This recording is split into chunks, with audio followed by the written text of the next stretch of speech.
Welcome to Dead Scary Stories. If you enjoy these stories, please like, share and subscribe. Also, if you have a scary story, share it with us down in the comments. Now lie back, relax, and let sleep consume you. I started my new job as a maid at the old Rosewood Hotel on a chilly October morning. The hotel was an imposing structure, its grand facade marred by peeling paint and overgrown ivy. I was given a tour by Mrs. Thorne, the stern head housekeeper who showed me the ins and outs of the building. She pointed out room 304, a door that seemed to blend into the faded wallpaper of the corridor. "That room is always off limits," she said, her voice flat. "You're never to go in there, understand?" I nodded, though the warning only piqued my curiosity. The rest of the day was filled with the mundane tasks of changing linens, emptying bins, and making beds. But every time I passed room 304, I couldn't help but glance at the door, noticing the "Do Not Disturb" sign hanging crookedly. The room was never booked, according to the log, but I noticed that the sign was always there, as if guarding a secret. By the end of the week, I had grown accustomed to the eerie presence of room 304. I cleaned the rooms on either side, but the corridor leading to it was always deserted. One evening, as I was finishing up, I paused outside the door. I could have sworn I heard a faint whisper from the other side, like a breeze rustling through the vents. My heart raced and I quickened my pace, eager to get away. The following week, I began to notice other things. The light under the door of room 304 would flicker, even though the room was supposedly empty. The air around it seemed to cool, sending shivers down my spine. I tried to convince myself it was just my imagination, but the uneasiness lingered. One night I decided to investigate. I waited until the corridors were quiet, the other staff gone for the evening. With a deep breath, I approached the door and positioned myself by the vent. It was small, barely large enough to peek through, but I managed to get a glimpse inside. The room was dark, the only light coming from a sliver of moonlight through the window, and then I saw it. A pair of eyes, staring back at me from the shadows. I stumbled backwards, my mind racing. Who could be in there? How could they always stay hidden? The questions swirled, but I knew I had to report this to Mrs. Thorne. The next morning, I found her in the staff room, her gaze sharp as ever. I told her about the eyes, and she listened, her expression unreadable. When I finished, she simply said, "I'll take care of it." Days passed, and nothing changed. The room remained locked, the sign hanging as before, but the eyes haunted me, their silent gaze a constant presence in my thoughts. I started to feel like I was being watched, even when I was alone in the other rooms. The whispers I thought I heard grew louder, more insistent. One evening, I couldn't bear it any longer. I needed to see for myself. I waited until the hotel was quiet again, then returned to room 304. This time I brought a small flashlight, tucking it into my pocket. I knelt by the vent, my hands trembling as I shone the light into the darkness. The eyes were there, closer, more defined. They seemed to follow me as I moved the beam around the room. I could see a figure huddled in the corner, its outline barely discernible. I was about to call out, but the words stuck in my throat. The figure didn't move, didn't blink, just stared. I fled, my heart pounding, and didn't stop until I was outside, the cool night air a relief against my flushed skin. I never went back to that room again. But the eyes followed me in the corners of my vision, in the shadows of my dreams. And I knew deep down that the secret of room 304 was far from over. I checked into the Ramsey roadside motel around 10, exhausted from the day's drive. The room was a standard affair, with a double bed, an old television, and a bathroom that smelled of mildew. I fell asleep almost immediately, the day's fatigue pulling me under like a tide. At 3 a.m., a knock ripped through the silence. My heart leapt, and I jolted awake, reaching for the bedside lamp. The light flickered, casting harsh lines across the room. I approached the door, my feet bare and sticking to the cold linoleum. Peering through the peephole, I saw nothing but the dimly lit corridor. I hesitated, my hand hovering over the doorknob. The knock came again, more insistent. I flinched, my mind racing with possibilities. Maybe it was just a prank. I took a deep breath and opened the door a crack. The hallway was empty, the carpet frayed and stained. I closed the door and locked it, my pulse still pounding. I tried to calm myself, telling myself I was overreacting. I climbed back into bed, pulling the sheets up to my chin. Just as I was about to drift off, the sound of footsteps broke the quiet. They were soft, almost imperceptible, but definite. I froze, my eyes wide open. The footsteps were coming from inside the room. I strained to listen, my ears picking up the faint creaks and groans of the floorboards. The sound seemed to circle the bed, then move towards the bathroom. I held my breath, waiting for the toilet to flush or the tap to run, but nothing happened. The footsteps continued, moving back and forth as if someone was pacing. Panic set in, a cold sweat trickling down my spine. I couldn't bring myself to get out of bed and investigate. The footsteps grew louder, closer. I could almost feel the presence in the room, an invisible entity that seemed to know I was there. My mind raced, imagining all sorts of horrors. I couldn't stay here, not with whatever was in the room. I threw off the covers and scrambled to the door, my hands shaking as I unlocked it. I slipped into the corridor, closing the door behind me with a gentle click. The hallway was quiet now, the only sound the distant hum of the building's old heating system. I didn't dare look back. I hurried to the stairwell, my feet moving quickly on the worn carpet. I didn't stop until I was outside, the cool night air a relief against my clammy skin. I sat in my car, the engine off, just staring at the motel. The windows were dark, the building a silent, looming presence. I couldn't shake the feeling that something was watching me, waiting. I checked my phone. 3:15 a.m. I knew I couldn't go back inside. I started the car, the engine roaring to life, and drove away, leaving the Ramsey roadside motel behind. I waited until the sun was up to return, my hands gripping the steering wheel tightly. The motel looked different in the daylight, the exterior faded and peeling, but less threatening. I collected my things, my movements, quick and jerky. As I packed my bag, I couldn't shake the memory of those footsteps. I glanced around the room one last time, half expecting to see something, but there was nothing. Just a plain, ordinary motel room. I was just about to give up, the cold night air biting at my skin as I stood by the roadside. My car had broken down miles back, and the last passing vehicle had been hours ago. Then headlights appeared and a beat-up van pulled over.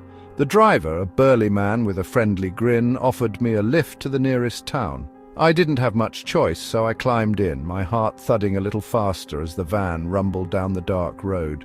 We arrived at a small run-down motel off the highway, the neon sign flickering intermittently. The driver introduced me to the owner, an elderly man with kind eyes and a warm smile. The place smelled of old carpet and stale air, but the owner's enthusiasm was infectious.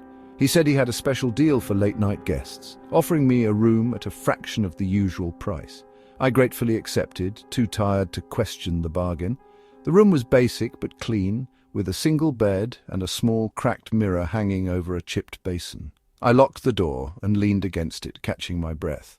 The silence was almost deafening, and I wondered how anyone could sleep in such isolation. I pulled out my phone to check the time, but the battery had died and the room had no clock. I decided to try and get some rest, pulling the thin, scratchy blanket over myself. I was just drifting off when I heard a muffled conversation from the room next door. The words were indistinct, but the tone was unmistakable, cold and calculating. My heart began to race as I realized the conversation was about someone, perhaps me, and the best time to perform a procedure. The word organs floated through the wall, and I felt a chill that had nothing to do with the cold night. I lay frozen, my mind racing. What had I walked into? The friendly van driver and the kind-eyed motel owner, could they be involved in something sinister? I didn't dare turn on the light, afraid it might draw attention. Instead, I huddled under the blanket, listening as the conversation continued, the voices growing more animated. After what felt like an eternity, the voices faded, and I could hear footsteps retreating. I waited, my body tense, for what seemed like an hour before I dared to move. I quietly got out of bed, my heart pounding in my chest, and peered through the curtains. The parking lot was deserted, except for the van, its lights off and silent. I knew I had to leave, but my options were limited. The road was empty and my phone was useless. I opened the door a crack, peering out into the corridor. It was dark, with only a dim nightlight at the end casting a faint glow. I slipped out, my feet bare and cold on the gritty floor, and made my way to the stairs at the far end of the building. I descended the stairs, my breath shallow and quick. The lobby was empty, the front desk unattended. I pushed open the door and stepped outside, the night air a shock to my system. I looked around, trying to orient myself. The van was still parked in the lot, but the owner's truck was gone. I started walking, my eyes scanning the darkness for any sign of movement. The road ahead was empty, stretching into the distance. I didn't know where I was going, but I knew I couldn't stay. My mind was a jumble of fear and confusion, but one thing was clear: I had to keep moving. I walked for what felt like hours, the road occasionally winding through patches of dense trees. The moon, when it peeked through the clouds, cast a silvery light that only served to highlight the shadows. Every rustle of leaves and snap of a twig sent a jolt of fear through me. I kept going, driven by a primal instinct to survive. Finally, I saw the lights of a small town in the distance. As I approached, my legs ached and my breath came in ragged gasps. I stumbled into the first open shop, a small convenience store, and asked the clerk for a phone. He pointed to a payphone in the corner, and I called the police, my voice trembling as I explained what I had heard. I waited in the store, my eyes frequently darting to the door, half expecting to see the van pull up. The police arrived, their presence a small comfort in the midst of my terror. They listened, their faces grave, and promised to check out the motel. I left the store, heading to a nearby motel with a sign that promised security and a good night's sleep. As I settled into my room, I couldn't shake the feeling that I had narrowly escaped something unspeakable. The door was locked, the window bolted, but the darkness still seemed to creep in, whispering secrets of the night. I didn't sleep much that night, my mind haunted by the voices and the promise of a fate worse than death. In the morning, I packed my things and left, vowing never to tell anyone about the night I spent at that isolated motel, but the fear lingered, a constant companion on my journey back home. I arrived at the motel just after midnight, the road stretching behind me like a black ribbon. The neon sign flickered, casting an eerie glow over the dilapidated building. The receptionist, a woman with tired eyes and a fraying uniform, handed me the keycard without a word. I nodded in thanks and made my way to room 14. The corridor was dimly lit, the walls peeling with age. I swiped the card and the door clicked open. The room was cold, the air tinged with a musty scent. I flicked on the light and the bulb hummed to life, revealing a scene that made my heart skip a beat. The bed, a single twin-sized mattress, was occupied. A man, his back to me, lay sleeping. His breaths were steady, almost mechanical, and his hair, matted and dark, spilled over the pillow. I froze, unsure of what to do. This was my room, or at least it was supposed to be. I stepped back into the corridor, my hand trembling as I closed the door behind me. The receptionist's eyes widened when she saw me return so soon. She tilted her head, a look of confusion on her face. I explained the situation, my voice barely more than a whisper. She glanced at her computer screen, her brow furrowing. The system didn't show anyone in that room.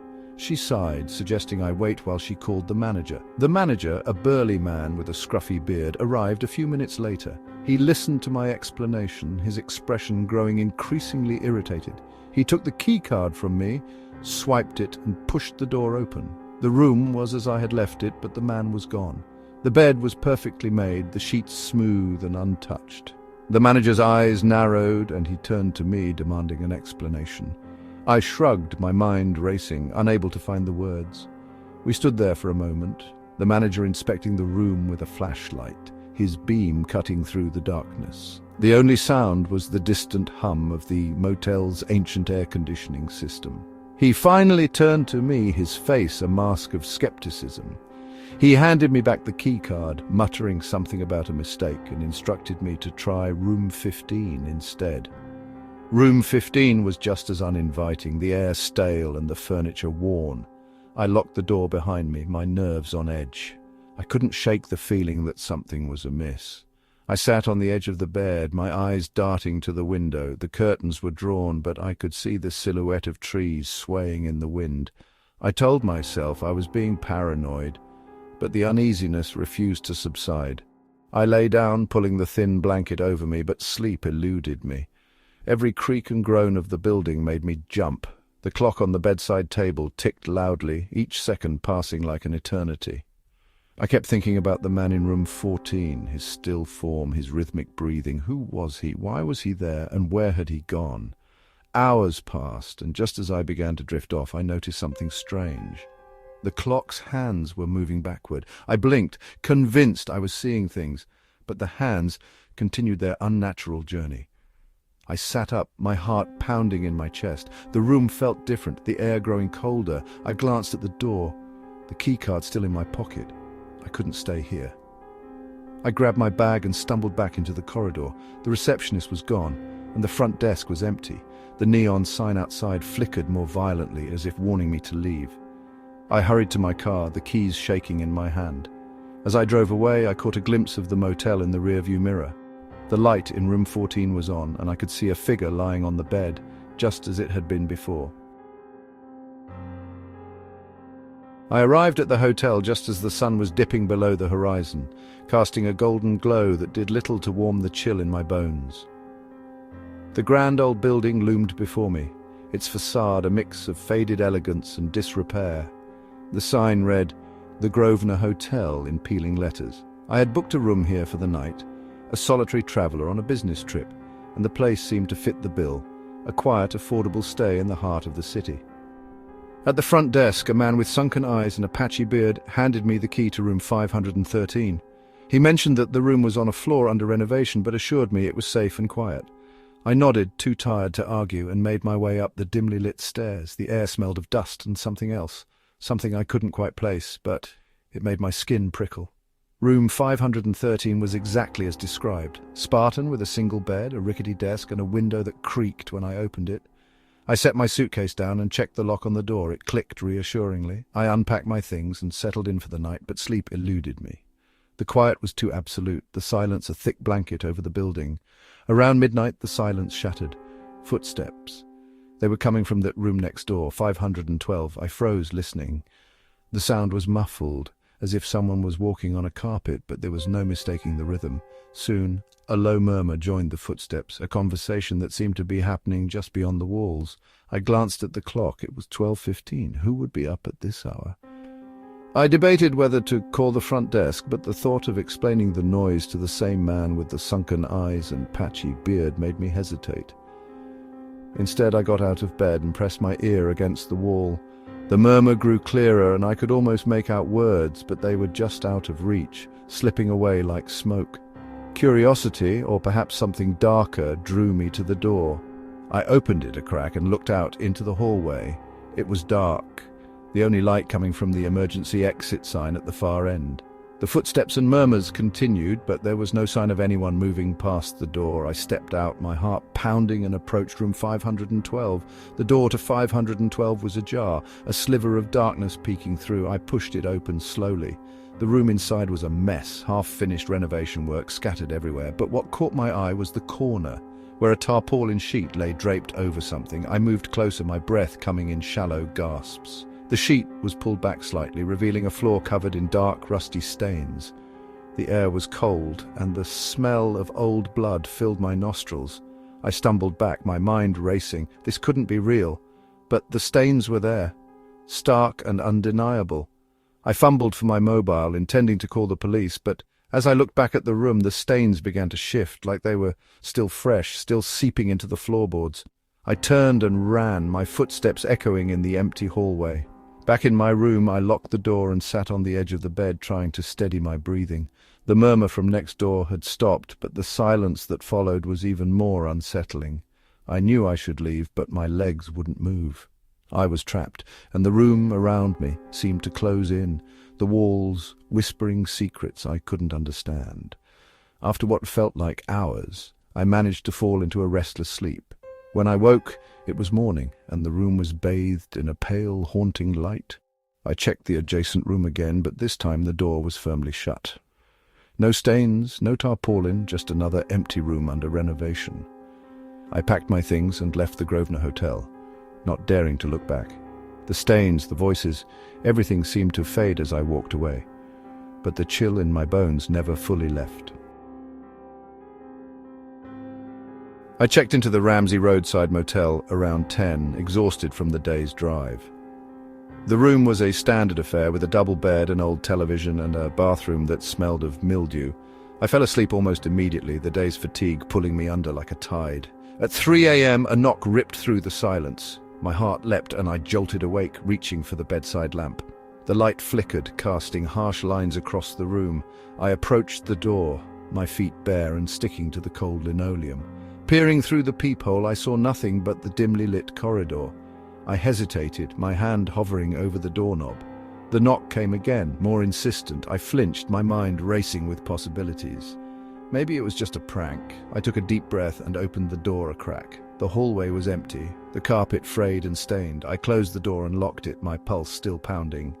I tried to calm myself, telling myself I was overreacting. I climbed back into bed, pulling the sheets up to my chin. Just as I was about to drift off, the sound of footsteps broke the quiet. They were soft, almost imperceptible, but definite. I froze, my eyes wide open. The footsteps were coming from inside the room. I strained to listen, my ears picking up the faint creaks and groans of the floorboards. The sound seemed to circle the bed, then move towards the bathroom. I held my breath, waiting for the toilet to flush or the tap to run, but nothing happened. The footsteps continued, moving back and forth as if someone was pacing. Panic set in, a cold sweat trickling down my spine. I couldn't bring myself to get out of bed and investigate. The footsteps grew louder, closer. I could almost feel the presence in the room, an invisible entity that seemed to know I was there. My mind raced, imagining all sorts of horrors. I couldn't stay here, not with whatever was in the room. I threw off the covers and scrambled to the door, my hands shaking as I unlocked it. I slipped into the corridor, closing the door behind me with a gentle click. The hallway was quiet now, the only sound the distant hum of the building's old heating system. I didn't dare look back. I hurried to the stairwell, my feet moving quickly on the worn carpet. I didn't stop until I was outside. The cool night air, a relief against my clammy skin. I sat in my car, the engine off, just staring at the motel. The windows were dark, the building a silent, looming presence. I couldn't shake the feeling that something was watching me, waiting. I checked my phone. 3:15 a.m. I knew I couldn't go back inside. I started the car, the engine roaring to life, and drove away, leaving the Ramsey roadside motel behind. I waited until the sun was up to return, my hands gripping the steering wheel tightly. The motel looked different in the daylight, the exterior faded and peeling, but less threatening. I collected my things, my movements quick and jerky. As I packed my bag, I couldn't shake the memory of those footsteps. I glanced around the room one last time, half expecting to see something, but there was nothing, just a plain, ordinary motel room. I left the Ramsey roadside motel, the feeling of unease lingering in the pit of my stomach. I didn't look back, not even once. I drove on, the road stretching out ahead of me, endless and uncertain.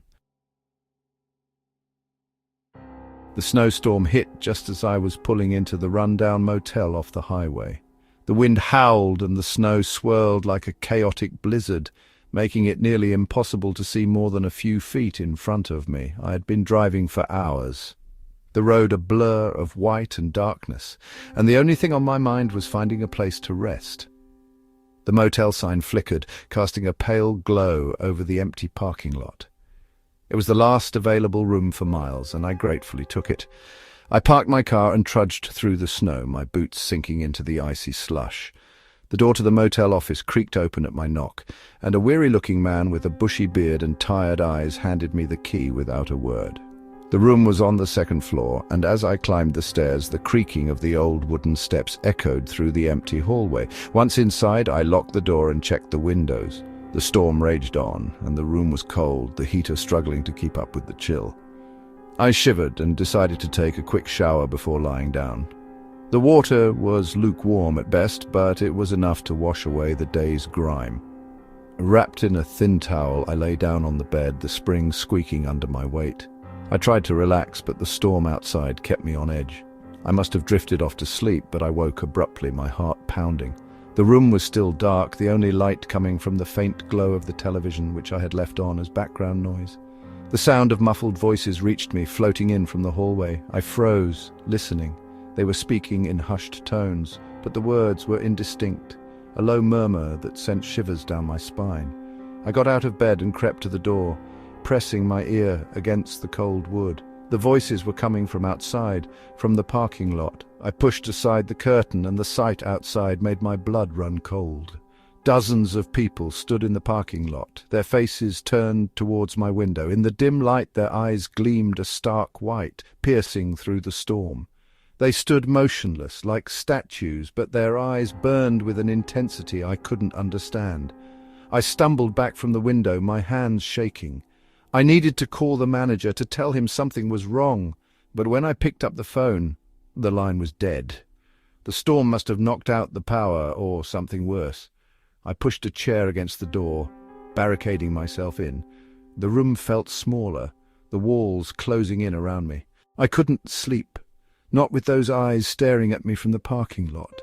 I sat on the bed, my back against the headboard, and watched the window, waiting for the voices to grow louder, for the door to rattle under their weight. But they never came closer. They just stood there, silent and unblinking. The hours dragged on, the storm relentless. I checked my phone, but there was no signal. I was trapped, alone in this room with whatever was out there. The cold seeped into my bones, and I wrapped myself in the thin blanket, trying to stay warm. The television flickered, casting a pale light over the room, but it offered no comfort. I couldn't look away from the window, even though I knew the people were still there, their eyes never leaving me. As the night wore on, the voices outside grew fainter, almost as if they were dissolving into the storm. I wondered if they had left, if I had imagined the whole thing. But when I peeked out the window again, they were still there, their white eyes glowing like beacons in the darkness. I turned away, my mind racing. What did they want? Why were they watching me? I told myself it was just the storm, just my imagination playing tricks on me, but the fear was real, gnawing at my insides. I spent the rest of the night huddled on the bed, my mind a jumbled mess of thoughts and fears. The snow piled up outside, covering the world in a blanket of white. When the first light of dawn peeked through the curtains, I forced myself to get up. I had a job to get to, and I couldn't stay here any longer. I opened the door, and the silence of the motel hallway was almost deafening. I cautiously made my way to the stairs, my heart in my throat. The parking lot was empty. The snow had settled, and there was not a single footprint to be seen. It was as if the night before had never happened. I hurried to my car, my hands trembling as I turned the key in the ignition. The engine roared to life, and I drove away, the motel fading into the distance, the storm clearing as I left. But even now, as I drive down the highway, the memory of those white eyes haunts me. I can't shake the feeling that they are still watching, still waiting. I tell myself it was just a bad dream, a trick of the storm, but deep down, I know something is out there, something I don't understand, and it's following me, through the snow, through the darkness, always watching, always waiting. I woke up to a cold sweat, the hotel room dimly lit by the street lamps outside. My watch read 3:15 a.m., and the silence was broken by a single sharp beep. My heart pounded in my chest as I realized the sound came from the door. The door handle began to jiggle, and I froze, my eyes locked on the thin line of light that crept under the door. I slid out of bed, my bare feet touching the ice-cold floor. Every muscle in my body tensed as I approached the door, my mind racing with thoughts of intruders and burglars. I pressed my eye to the peephole, but the corridor was empty, the walls a sterile white, the carpet a dull grey. I waited, my breath held, but the jiggling stopped. I stepped back, my mind trying to rationalize what had just happened. Maybe it was just a faulty lock or a gust of wind. I turned and walked to the window, pulling back the curtains to stare at the street below. The city was asleep, the only movement coming from the occasional car or late-night pedestrian. I felt a ridiculous sense of relief, as if the outside world's normalcy could somehow protect me from the bizarre event inside the room. I decided to call the front desk, my fingers trembling as I dialed the number. The receptionist answered promptly, her voice a stark contrast to the night's unease. I explained what had happened, and she assured me that housekeeping was not scheduled for my floor during the night. She suggested I lock the door again and try to get some rest. I thanked her, my voice a mere whisper, and hung up. The phone felt cold and heavy in my hand as I placed it back on the bedside table. I returned to the door, my hand fumbling for the lock. I turned it, the click reassuring but hollow. I stood there, listening, but the night remained silent.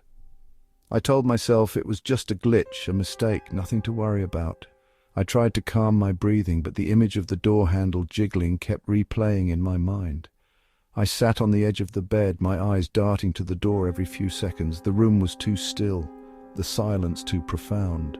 I reached for my phone to check the time, and the screen lit up, illuminating the shadows in the room. It was only 4 a.m., but the night seemed endless. The jiggling began again, more insistent this time. I felt a chill run down my spine, as I watched the door handle turn and twist. I knew I should call the police, but the fear rooted me to the spot. The handle stopped, and for a moment I hoped it was over. But then the door began to open, a slow creaking sound filling the room. I backed away, my heart hammering in my chest. The door opened wider, revealing the dark hallway beyond. I couldn't see anything, but the presence of something unseen sent shivers down my spine. I felt the urge to run, to escape, but my legs wouldn't move. The door continued to open, the hinges protesting with a low groan. I looked around the room, searching for something, anything, to defend myself. My eyes landed on the lamp on the bedside table, and I grabbed it, the cord trailing behind me. The light from the lamp cast a feeble glow, but it was better than nothing. I raised the lamp above my head, ready to strike. The door finally swung open, and the hallway's darkness spilled into my room. I stared into the void, my mind struggling to make sense of what I was seeing. The hallway was empty, but the air felt different, charged with a tension that made my skin crawl. I took a tentative step forward, the lamp still in my hand. I peered into the corridor, my eyes scanning the walls and the closed doors of the other rooms. Everything appeared normal, but a sense of dread gnawed at me. I decided to check the other rooms, hoping to find someone, anyone who could help.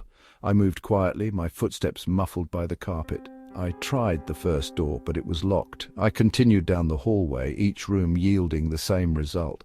The more I walked, the more the silence seemed to close in around me. I felt a cold breeze, and the hairs on the back of my neck stood on end. I turned to go back to my room, but the door was slightly ajar, the light from inside now dim. I rushed back, my heart in my throat. The door swung open as I approached, and I stepped inside, the lamp still raised. The room was as I left it, but the darkness seemed deeper, the air colder. I scanned the room, but there was no sign of anyone else. I tried to calm myself, to breathe, but the air felt thin, almost unbreathable. I decided to lock the door again, hoping to seal whatever was out there outside. But as I reached for the lock, the handle began to turn once more. I froze, the lamp slipping from my grasp and crashing to the floor. The sound echoed in the room, but the door handle kept turning, the lock clicking and fluttering. The door slowly creaked open, and I backed away, my back hitting the wall. The darkness from the hallway poured in, and I could feel it, thick and suffocating. I tried to scream, but no sound came out. I watched as the door opened fully, the hallway now an endless void, a black hole that seemed to pull me in. I didn't move, didn't breathe. The darkness seeped into the room, and I felt something cold and damp brush against my leg. I looked down but saw nothing. The air grew colder, and I could feel the presence of something that shouldn't be there. I turned to run, to escape, but the door slammed shut, the sound deafening in the silence. I was trapped, the room now a prison of shadows and fear. I huddled in the corner, my eyes wide, my breath coming in shallow gasps. The darkness seemed to wrap around me, a living entity that fed on my terror. I don't know how long I stayed there, but the night seemed to stretch on forever. The door handle didn't turn again, but the room remained cold, the air thick with an unexplained chill. I eventually fell into a restless sleep, my dreams haunted by the dark hallway and the unseen presence. When I woke up, it was morning, the sunlight streaming through the window. The room was warm, the air no longer cold and oppressive. I checked the door, and it was locked, the handle still. I packed my things quickly, eager to leave the room behind. As I walked down the hallway, the other doors remained closed, the corridor empty and quiet. I checked out of the hotel, my mind a whirl of confusion and fear. I never told anyone what happened that night, not even the receptionist who had been so helpful earlier. I just left, the memory of the dark hallway and the cold presence lingering in the back of my mind, a constant reminder of the horrors that lurk in the shadows. I was in a small town in America, staying at a run-down motel for work. The room was on the second floor right above the office, and the door creaked whenever the wind picked up. I had a restless night, tossing and turning on the lumpy mattress, thoughts of deadlines and presentations swirling in my head. When the phone rang at 4 a.m., I almost jumped out of my skin. I fumbled for the receiver, my heart pounding in my chest. The voice on the other end was calm, almost polite. "Time to go," it said. I blinked, my mind fuzzy with sleep. The line went dead before I could ask who was speaking. Shaken, I called the front desk, but the clerk, a tired-looking woman with dark circles under her eyes, assured me that no one had made that call.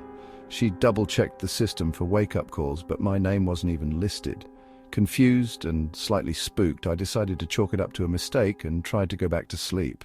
But the words "time to go" echoed in my mind, and I couldn't shake the feeling that something was off. I checked the clock. It was 4:10 a.m.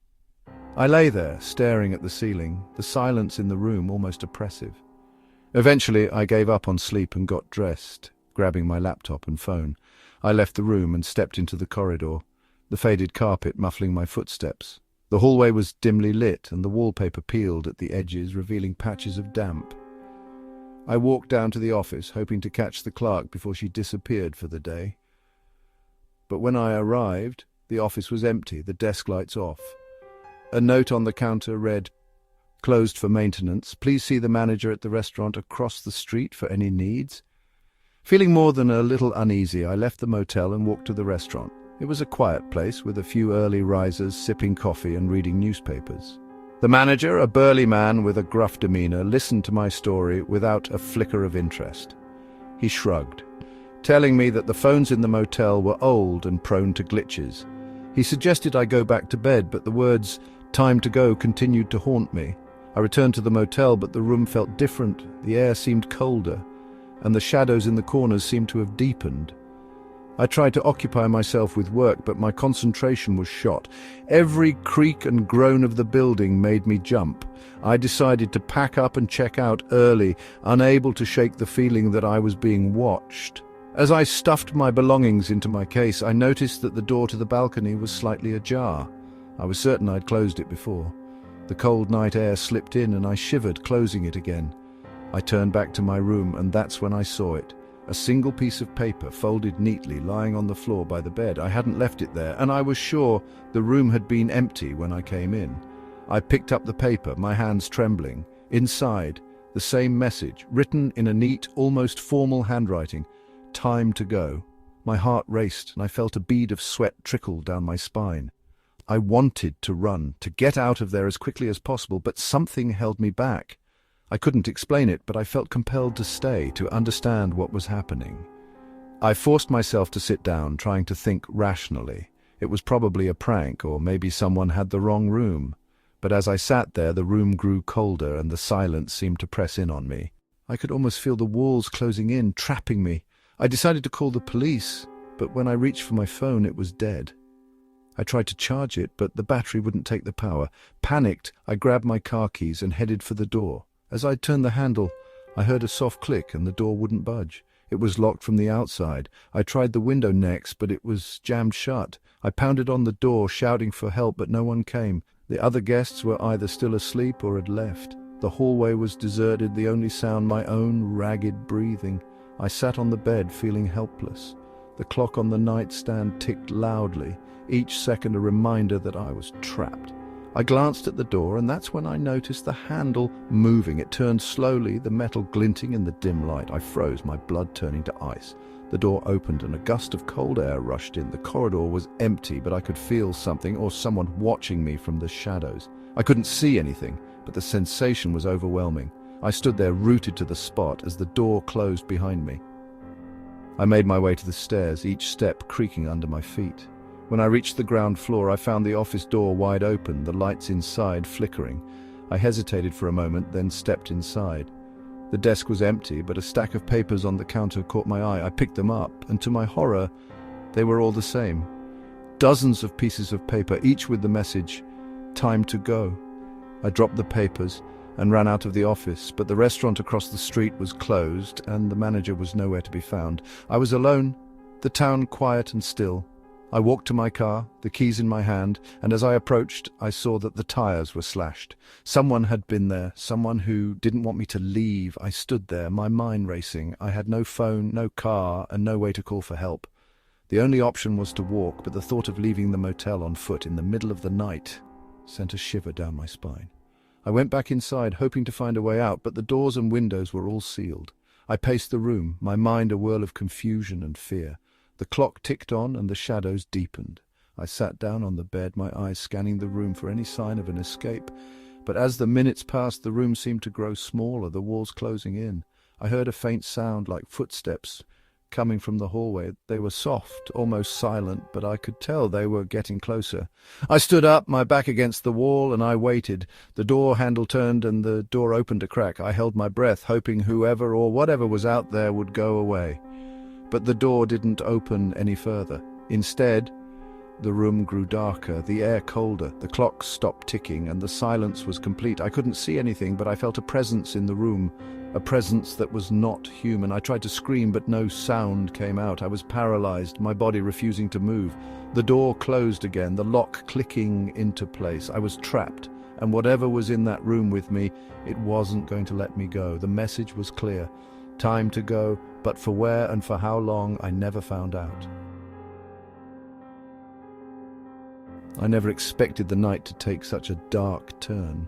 My wife and I had just checked into the Grand Lux Hotel, a towering beacon of luxury in the heart of New York City. The concierge had been impeccably polite, his smile a thin veneer over the usual hotel formality.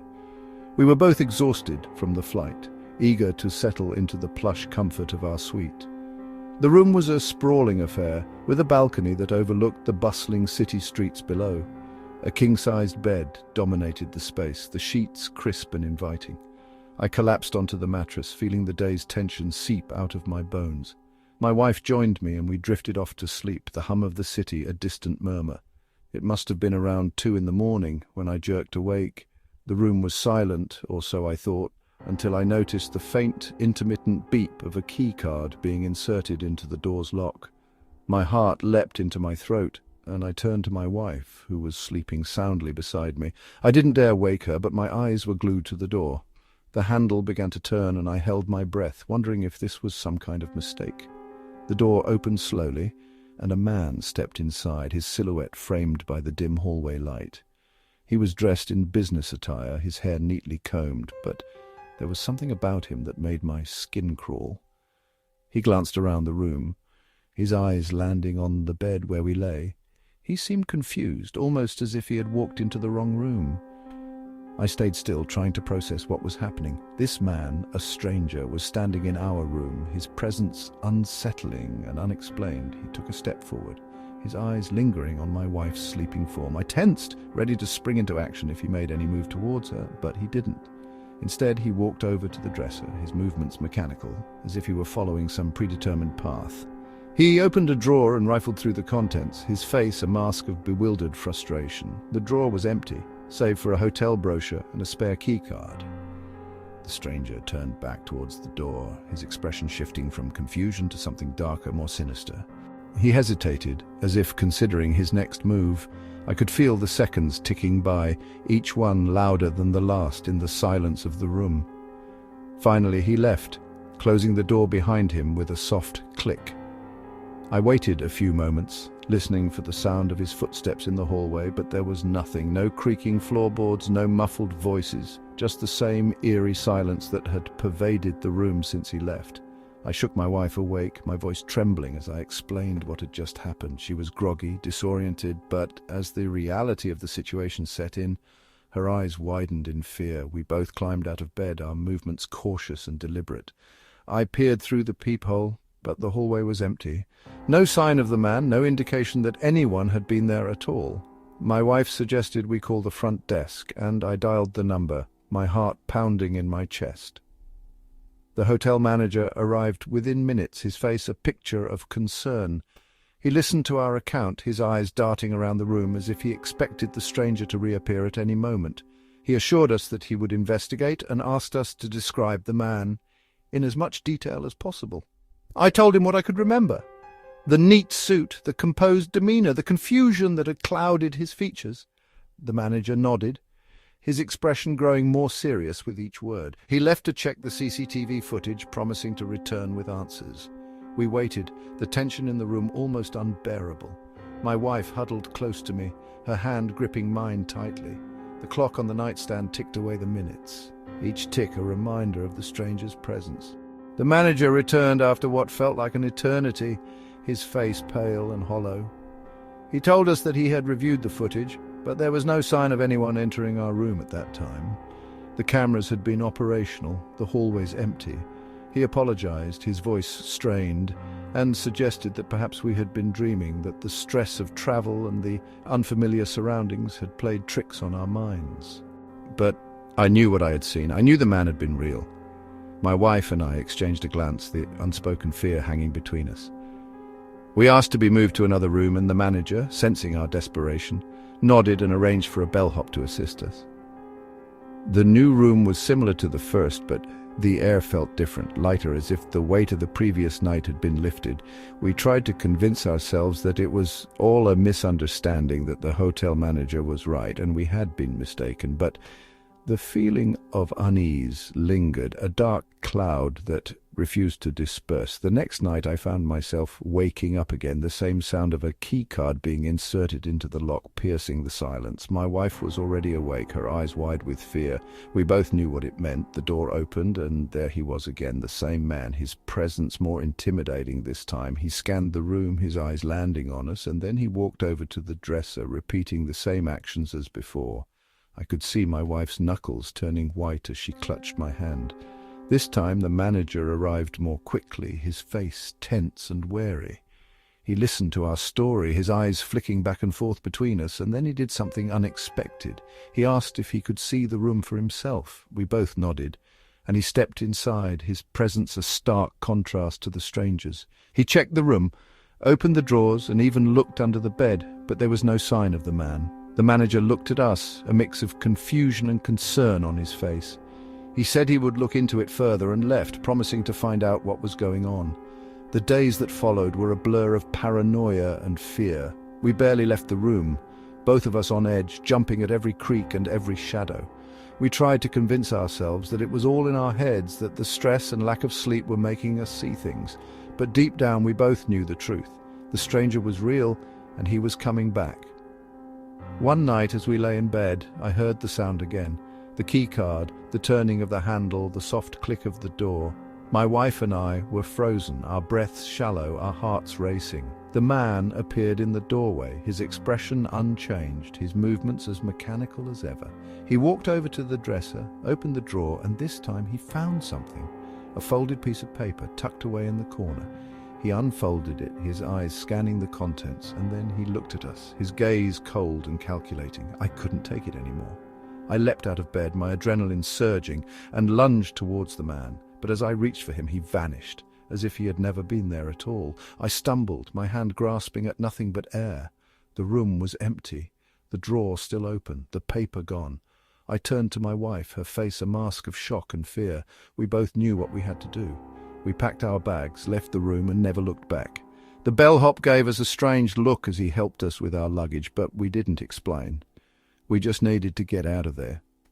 The drive back home was a silent one, the road ahead a blur of headlights and darkened trees. We never spoke about that night, never told anyone what had happened, but the memory of the man, his cold, calculating gaze stayed with us, a chilling reminder of the unknown.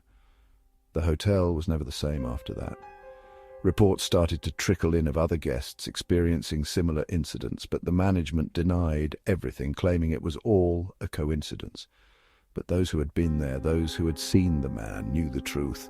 He was still there, still coming, still searching for something, and we were just a part of his twisted game, pawns in a horror story that never truly ended. The stranger, the luxury hotel, the keycard in the night. It all remained a mystery, a haunting enigma that would forever linger in the dark corners of our minds.